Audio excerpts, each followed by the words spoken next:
की जय हो। सच्चिदानंद भगवान की जय हो। वसुदेव सुतं देवं कंस चाणूरमर्दनं देवकी परमानंदं कृष्णं वंदे जगद्गुरुं।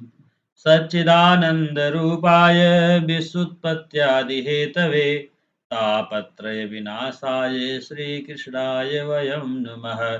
श्रीकृष्णाय वयं नुमः। श्रीकृष्णाय वयं नुमः।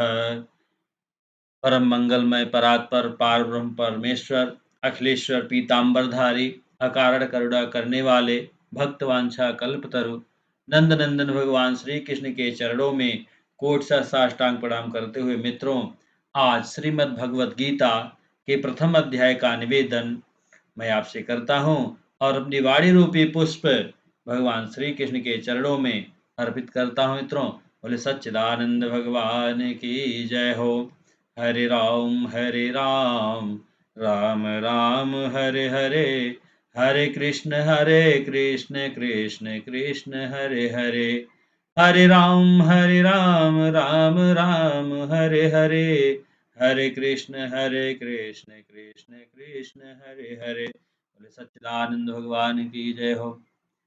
श्रीमद् भगवत गीता के प्रथम अध्याय के बारे में मैं निवेदित करता हूँ। मित्रों, तो गुरुजनों ने, महापुरुषों ने जो गीता रूप में बताया है, उपदेश दिया है, उसी का यहाँ पर मैं निवेदन करता हूँ। मित्रों, श्री भगवान ने अर्जुन को निमित्त बनाकर समस्त विश्व को श्री गीता के रूप में जो महान उपदेश दिया है, यह अध्याय उसके अवतारणा के रूप में है। इसमें दोनों ओर के प्रधान प्रधान योद्धाओं के नाम गिनाए जाने के बाद मुख्यतः अर्जुन के बंधुनाश की आशंका से उत्पन्न मोह जनित विषाद का वर्णन है। इसलिए इसका नाम मित्रों अर्जुन विषाद योग रखा गया है। प्रसंग यह कहता है कि पांडवों के राजसूय यज्ञ में उनके महान ऐश्वर्य को देखकर दुर्योधन के मन में बड़ी भारी जलन पैदा हो गई और उन्होंने शकुनी आदि की सम्मति से जुआ खेलने के लिए युधिष्ठिर को बुलाया और छल से उनको हराकर उनका सर्वस्व हर लिया। अंत में यह निश्चय हुआ कि युधिष्ठिर पांचों भाई द्रौपदी सहित 12 वर्ष में वन में रहें और 1 साल छिपकर अज्ञातवास में रहें। इस प्रकार 13 वर्ष तक समस्त राज्य पर दुर्योधन का आधिपत्य रहे और पांडवों के 1 साल के अज्ञातवास का भेद न खुल जाए तो 13 वर्ष के बाद पांडवों का राज्य उन्हें लौटा दिया जाए। इस निर्णय के अनुसार 13 साल बीतने के बाद जब पांडवों ने अपना राज्य वापस मांगा, तब दुर्योधन ने साफ इनकार कर दिया। मित्रों, तब दोनों ओर से युद्ध की तैयारी होने लगी। भगवान श्री कृष्ण को रण निमंत्रण देने के लिए दुर्योधन और अर्जुन द्वारका पहुंचते हैं। मित्रों, भगवान अपने भवन में सो रहे थे। दुर्योधन उनके सिरहाने एक मूल्यवान आसन पर जा बैठे और अर्जुन दोनों हाथ जोड़ करके नम्रता के साथ उनके चरणों के सामने खड़े हो गए। जागते ही श्री कृष्ण ने अपने सामने अर्जुन को देखा और फिर पीछे की ओर मुड़कर देखने पर सिरहाने की ओर बैठे हुए दुर्योधन देख पड़े। भगवान श्री कृष्ण ने दोनों का स्वागत सत्कार किया और उनके आने का कारण पूछा। तब दुर्योधन ने कहा, मुझ में और अर्जुन में आपका एक सा ही प्रेम है और हम दोनों ही आपके संबंधी हैं, परंतु आपके पास पहले मैं आया हूँ। सारे भूमंडल में आज आप ही सब सज्जनों में श्रेष्ठ हैं और सम्मानी हैं, इसलिए आपको मेरी ही सहायता करनी चाहिए। भगवान ने कहा, निसंदेह आप पहले आए हैं, परंतु मैंने पहले अर्जुन को ही देखा है। मैं 2 प्रकार से सहायता करूंगा। एक ओर मेरी अत्यंत बलशालिनी नारायणी सेना रहेगी और दूसरी ओर मैं युद्ध न करने का प्रण करके अकेला रहूंगा। मैं शस्त्र का प्रयोग नहीं करूंगा। अर्जुन, धर्मानुसार पहले तुम्हारी इच्छा पूर्ण होनी चाहिए। अतएव दोनों में से जिसे पसंद करो मांग लो। अर्जुन ने शत्रुनाशन नारायण भगवान श्री कृष्ण को मांग लिया। तब दुर्योधन ने उनकी नारायणी सेना मांग ली। भगवान ने अर्जुन से पूछा, अर्जुन, जब मैं युद्ध ही नहीं करूंगा तब तुमने क्या समझकर नारायणी सेना को छोड़ दिया और मुझको स्वीकार कर लिया? अर्जुन ने कहा, भगवान, आप अकेले ही सबका नाश करने में समर्थ हैं, तब मैं सेना लेकर क्या करता। भक्तवत्सल भगवान ने अर्जुन के इच्छानुसार उनके रथ के घोड़े हाँकने का काम स्वीकार किया। इसी प्रसंग के अनुसार मित्रों, भगवान श्री कृष्ण अर्जुन के सारथी बने और युद्ध आरंभ के समय कुरुक्षेत्र में उन्हें गीता का दिव्य उपदेश सुनाया। अस्तु, जिस समय दोनों ओर की सेना एकत्र हो चुकी थी, उस समय भगवान श्री कृष्ण ने स्वयं हस्तिनापुर जाकर हर तरह से दुर्योधन को समझाने की चेष्टा की, परंतु उन्होंने स्पष्ट कह दिया, मेरे जीते जी पांडव कदापि राज्य नहीं पा सकते। यहाँ तक कि सुई की नोक भर जमीन मैं पांडवों को नहीं दूंगा। तब अपना न्यायोचित स्वत्व प्राप्त करने के लिए पांडवों ने धर्म समझकर युद्ध के लिए निश्चय कर लिया। जब दोनों ओर से युद्ध की पूरी तैयारी हो गई, तब भगवान वेदव्यास जी ने धृतराष्ट्र के समीप आकर उनसे कहा, ये संजय तुम्हें युद्ध का सब वृतांत सुनावेंगे। युद्ध की समस्त घटना वलियों को ये प्रत्यक्ष देख सुन और जान सकेंगे। महर्षि वेद व्यास जी के चले जाने के बाद धृतराष्ट्र के पूछने पर संजय उन्हें पृथ्वी के विभिन्न द्वीपों का वृतांत सुनाते रहे। उसी में उन्होंने भारतवर्ष का भी वर्णन किया। तदंतर जब कौरव पांडवों का युद्ध आरंभ हो गया और लगातार 10 दिनों तक युद्ध होने पर पितामह भीष्म रणभूमि में रथ से गिरा दिए गए, तब संजय ने धृतराष्ट्र के पास आकर उन्हें अकस्मात भीष्म के मारे जाने का समाचार सुनाया। महाभारत के भीष्म पर्व के 13वें अध्याय में आता है मित्रों ये। उसे सुनकर धृतराष्ट्र को बड़ा ही दुख हुआ और युद्ध की सारी बातें विस्तार पूर्वक सुनाने के लिए उन्होंने संजय से कहा। तब संजय ने दोनों ओर की सेनाओं की व्यूह रचना आदि का वर्णन किया। इसके बाद धृतराष्ट्र ने विशेष विस्तार के साथ आरंभ से अब तक की पूरी घटनाएं जानने के लिए संजय से प्रश्न किया। यहीं से श्रीमद् भगवत गीता का पहला अध्याय आरंभ होता है मित्रों। महाभारत भीष्म पर्व में यह 25वां अध्याय है। इसके आरंभ में धृतराष्ट्र संजय से प्रश्न करते हैं मित्रों। तो प्रश्न क्या है, आगे देखते हैं मित्रों। प्रश्न, धृतराष्ट्र बोलते हैं, धर्म क्षेत्रे कुरुक्षेत्रे समवेतायुयुत्सवः मामकाः पांडवस्यैव किम कुर्वत् संजय। धृतराष्ट्र बोले, हे संजय, धर्म भूमि कुरुक्षेत्र में एकत्रित युद्ध की इच्छा वाले मेरे और पांडु के पुत्रों ने क्या किया। मित्रों, मैं यह जो है आपके सामने जो निवेदित कर रहा हूँ, यदि आप जो है इसमें देखेंगे तो संस्कृत, हिंदी और आंग्ल भाषा तीनों ही है। मान लीजिए आपको संस्कृत और हिंदी समझ में नहीं आती है तो आप आंग्ल भाषा से भी समझ सकते हैं मित्रों। तो इसलिए वैसे मैं इस समय आंग्ल भाषा का उच्चारण तो नहीं करूंगा मित्रों, हिंदी और संस्कृत भाषा में ही आपसे निवेदित करूंगा, लेकिन आप इसमें देख सकते हैं। तब जो है धृतराष्ट्र के पूछने पर संजय कहते हैं, संजय वाच, दृष्ट्वा तु पाण्डवानीकं व्यूढं दुर्योधनस्तदा आचार्यमुसंगम्य राजा वचनम अब्रवीत। संजय बोले, उस समय राजा दुर्योधन ने व्यूह रचना युक्त पांडवों की सेना को देखकर और द्रोणाचार्य के पास जाकर यह वचन कहा, पश्येतां पाण्डुपुत्राणाम् आचार्यं महती चमुं व्यूढ़ां द्रुपदपुत्रेण तव शिष्येण धीमता।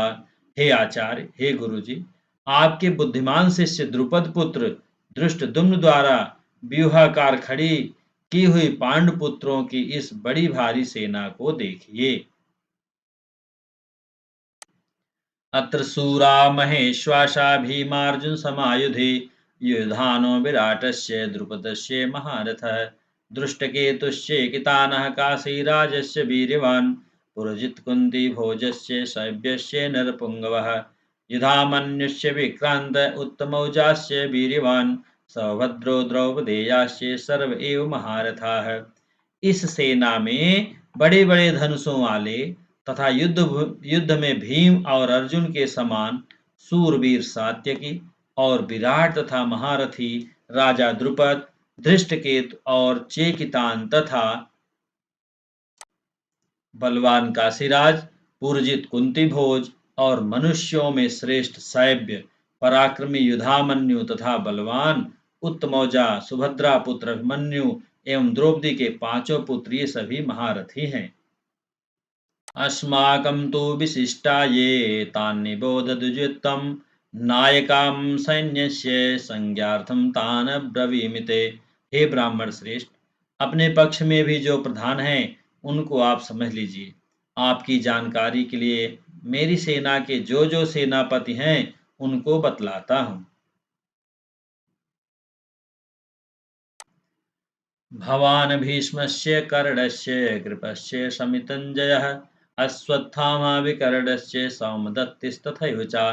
आप द्रोणाचार्य और पितामह भीष्म तथा कर्ण और संग्राम विजयी कृपाचार्य तथा वैसे ही अश्वत्थामा, विकर्ण और सोमदत्त पुत्र भूरिश्रवा अन्ये च बहवः शूराः मदर्थे त्यक्तजीविताः नानाशस्त्रप्रहरणाः सर्वे युद्धविशारदाः।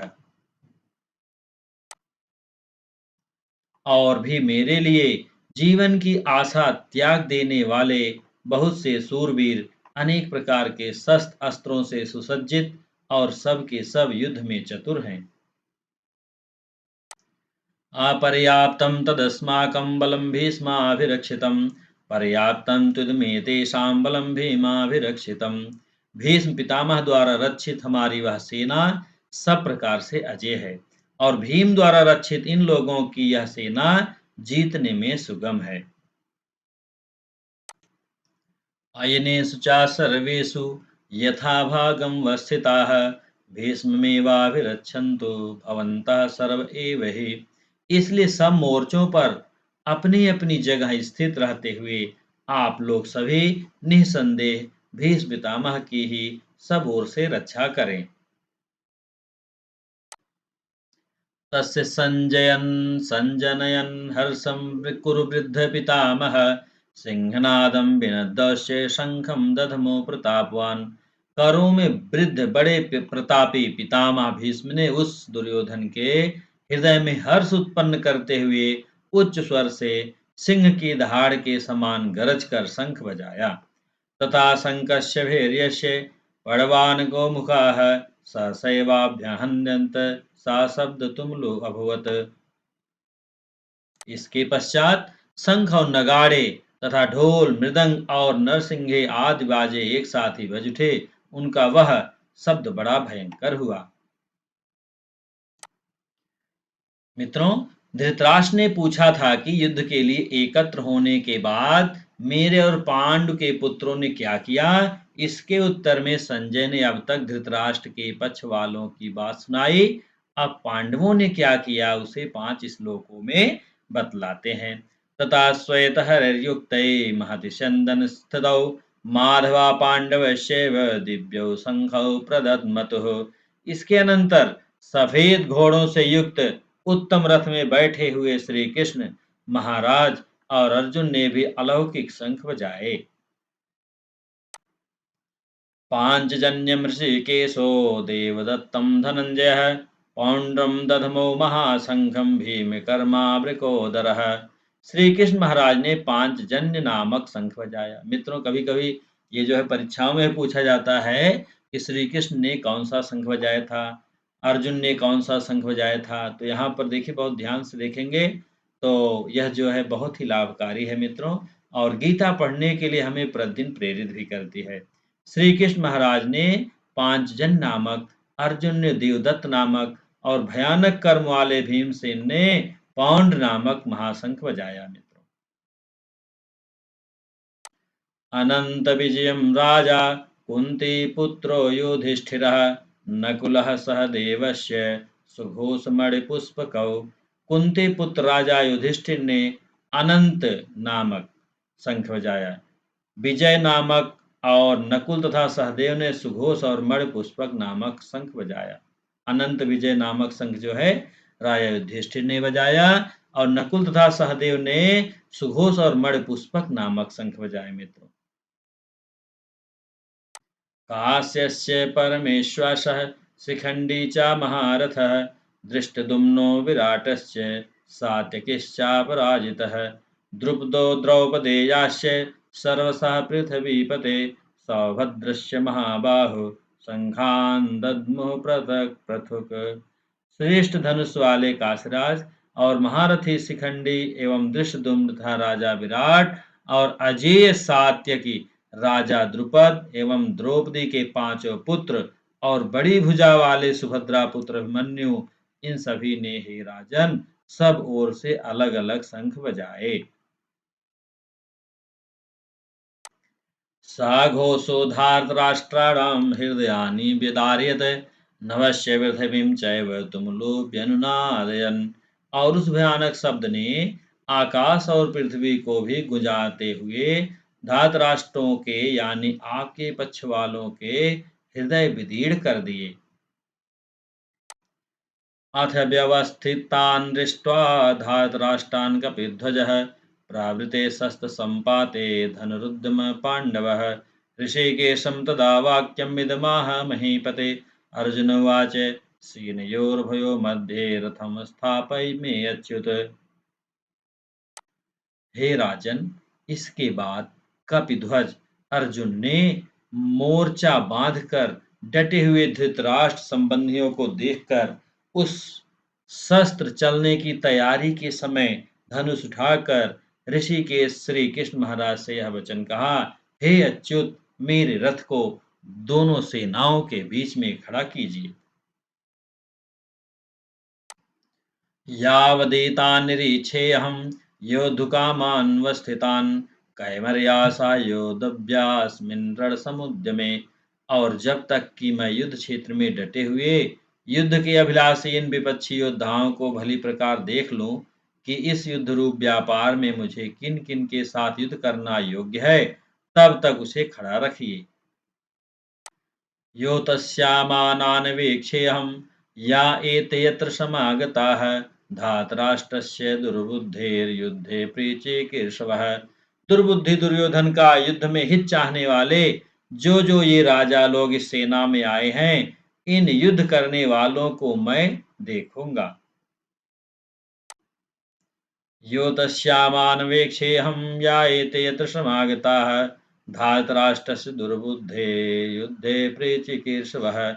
दुर्बुद्धि दुर्योधन का युद्ध में हित चाहने वाले जो ये राजा लोग इस सेना में आए हैं, इन युद्ध करने वालों को मैं देखूंगा। संजय उवाच एवमुक्तो ऋषिकेशो गुडाकेशेन भारत सेनयोरुभयो मध्ये स्थापित्वा रथोत्तमम् भीष्मद्रोणप्रमुखता सर्वेषां च महेक्षिताम् उवाच पार्थ पश्यैतान् संवेतान् कुरुनिति। संजय बोले, हे धृतराष्ट्र, अर्जुन द्वारा इस प्रकार कहे हुए महाराज श्री कृष्णचंद्र ने दोनों सेनाओं के बीच में भीष्म और द्रोणाचार्य के सामने तथा संपूर्ण राजाओं के सामने उत्तम रथ को खड़ा करके इस प्रकार कहा कि हे पार्थ, युद्ध के लिए जुटे हुए इन कौरवों को देख लो। तत्रापश्यति स्थितान् पार्थापितृनिथिपितामहान् आचार्यान् मातुलान् भ्रातॄन् पुत्रान् पौत्रान् सखींस्तथा स्वसुरान् सुहृदश्च सेनयोरुभयोरपि।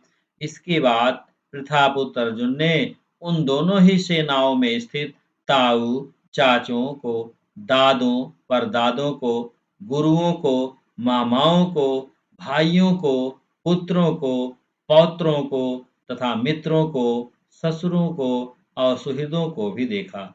और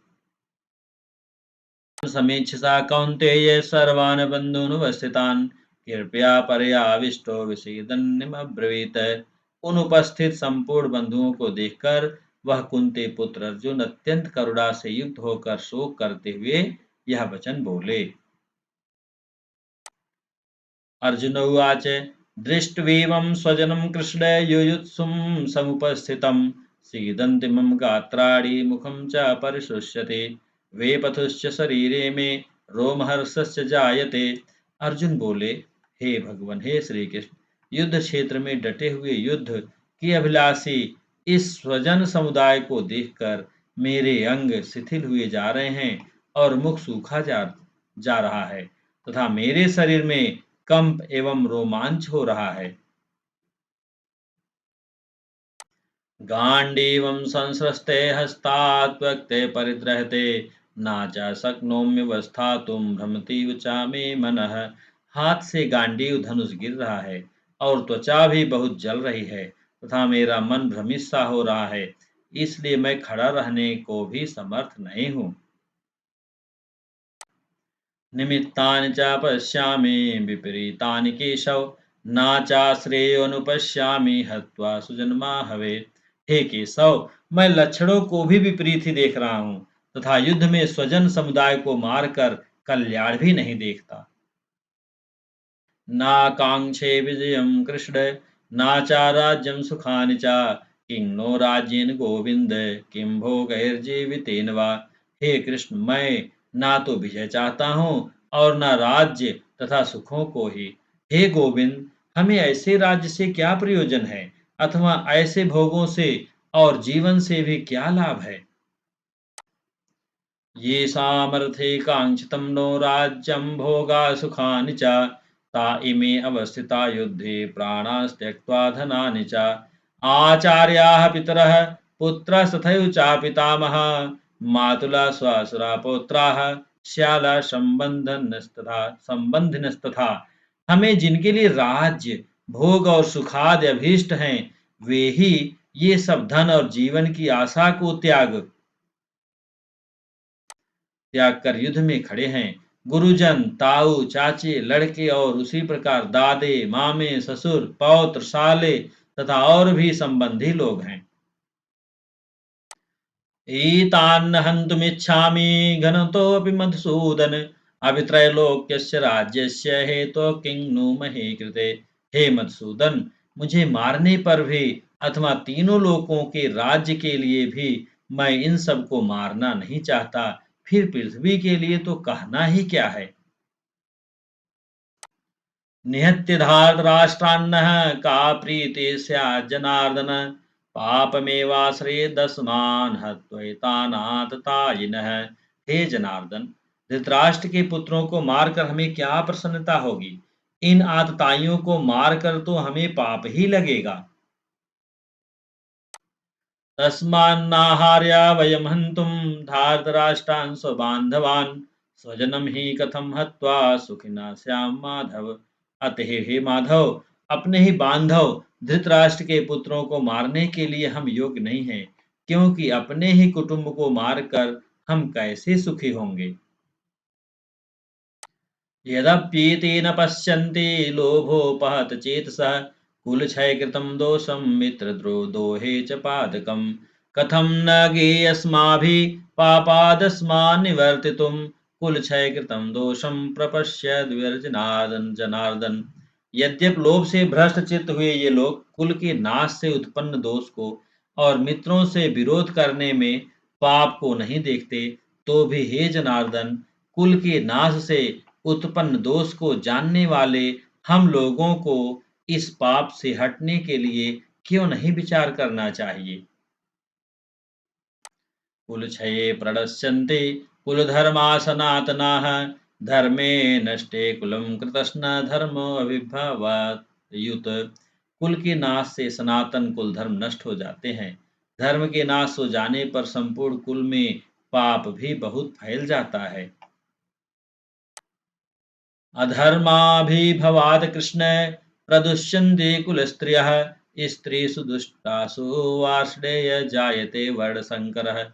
हे कृष्ण, पाप के अधिक बढ़ जाने से कुल की स्त्रियां अत्यंत दूषित हो जाती हैं और हे वार्ष्णेय, स्त्रियों के दूषित हो जाने पर वर्णशंकर उत्पन्न होता है।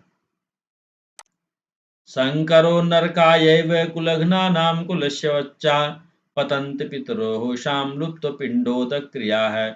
वर्णशंकर कुल घातियों को और कुल को नरक में ले जाने के लिए ही होता है। लुप्त हुई पिंड और जल की क्रिया वाले अर्थात श्राद्ध और तर्पण से वंचित इनके पितर लोग भी अधोगत को प्राप्त होते हैं। दोषैरेतैः कुलघ्नानां वर्णशंकरकारकैः उत्साद्यन्ते जातिधर्माः कुलधर्माश्च शाश्वताः। इन वर्णशंकर कारक दोषों से कुल घातियों के सनातन कुल धर्म और जाति धर्म नष्ट हो जाते हैं।